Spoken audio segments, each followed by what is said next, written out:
নমস্কার। দেশে যখনই কোনো ভয়ঙ্কর অপরাধ ঘটে, বিশেষ করে নারীদের ওপর অত্যাচার, তখনই আমাদের ফেসবুক, টুইটার আর পাড়ার মোড়ের চায়ের দোকানগুলো হঠাৎ করে ইনস্ট্যান্ট কোর্টে পরিণত হয়। সবার মুখে একটাই স্লোগান, ফাঁসি চাই, জ্যান্ত পুড়িয়ে মারা হোক, মাঝ রাস্তায় ঝুলিয়ে দেওয়া হোক। বাহ! শুনে মনে হয় আমাদের সমাজ যেন এক রাতে রামরাজ্য হয়ে গেছে। অপরাধ দেখলে এদের রক্ত টকবক করে ফুটছে। কিন্তু আসল কমেডিটা কোথায় জানেন? এই যে আমরা ভাবি একটা অপরাধীকে ফাঁসির দড়িতে ঝুলিয়ে দিলেই বুঝি সমাজ থেকে রাতারাতি সমস্ত অপরাধ ভ্যানিশ হয়ে যাবে, যেন ফাঁসিটা কোনো জাদুর কাঠি, একবার ছোঁয়ালাম আর ব্যাস, দেশ একদম নিরাপদ। আসলে আমরা গোড়া কেটে ডগায় জল ঢালতে ওস্তাদ।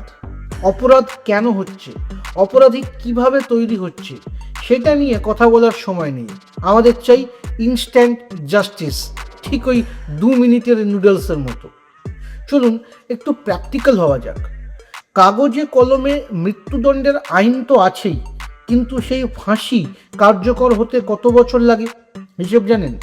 একটা কেস লোয়ার কোর্ট থেকে হাইকোর্ট, হাইকোর্ট থেকে সুপ্রিম কোর্ট, তারপর রাষ্ট্রপতির কাছে ক্ষমা ভিক্ষার আবেদন, এ সমস্ত করতে করতে অপরাধীর চুলে পাক ধরে যায়। ততদিনে পাবলিক ভুলেই যায় যে লোকটা আসলে কি অপরাধ করেছিল। নির্ভয়া কাণ্ডের অপরাধীদের ফাঁসি হতে কত বছর লেগেছিল? প্রায় 7 বছর। 7 বছর ধরে আমাদের মতো ট্যাক্স পেয়ারদের টাকায় জেলে তাদের প্রায় জামাই আদর করেই খাওয়ানো হলো, আর আমরা বাইরে বসে জাস্টিসের অপেক্ষা করলাম। আইনের এই কচ্ছপ গতির স্যাটায়ারটা দেখুন। অপরাধী যখন অপরাধ করে তখন সে আইনকে ভয় পায় না, কারণ সে জানে, ভাই, ইন্ডিয়াতে কেস ঝুলে থাকবে বছরের পর বছর, ততদিনে দেখা যাবে। ফাঁসির আইন যতই করা হোক, যদি বিচার পেতে পেতে একটা পুরো প্রজন্ম পার হয়ে যায়, তবে সেই ফাঁসির ভয় দেখিয়ে কোন অপরাধীকে আটকাবেন মশাই? আর সবচেয়ে বড় ব্যঙ্গাত্মক সত্যিটা বলবো, অপরাধ ঘটার পর আমাদের সমাজ অপরাধীর ফাঁসি চাওয়ার পাশাপাশি সমান্তরালভাবে আর একটা কাজ শুরু করে। সেটা হচ্ছে ভিকটিম ব্লেমিং বা ভুক্তভোগীর চরিত্র খোঁজা।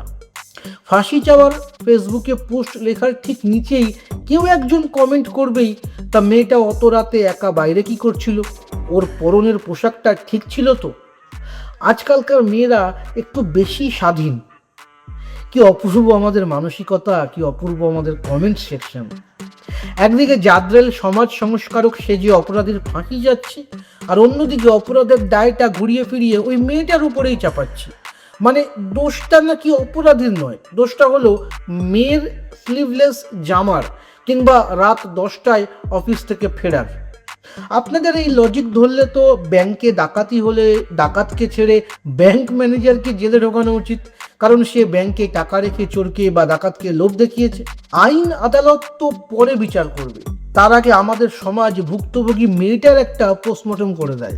এই নোংরা মানসিকতাটা ফাঁসি দিয়ে মরবে তো। তাই শুধু মৃত্যুদণ্ড চাই বলে চিৎকার করে গলা ফাটাবেন না।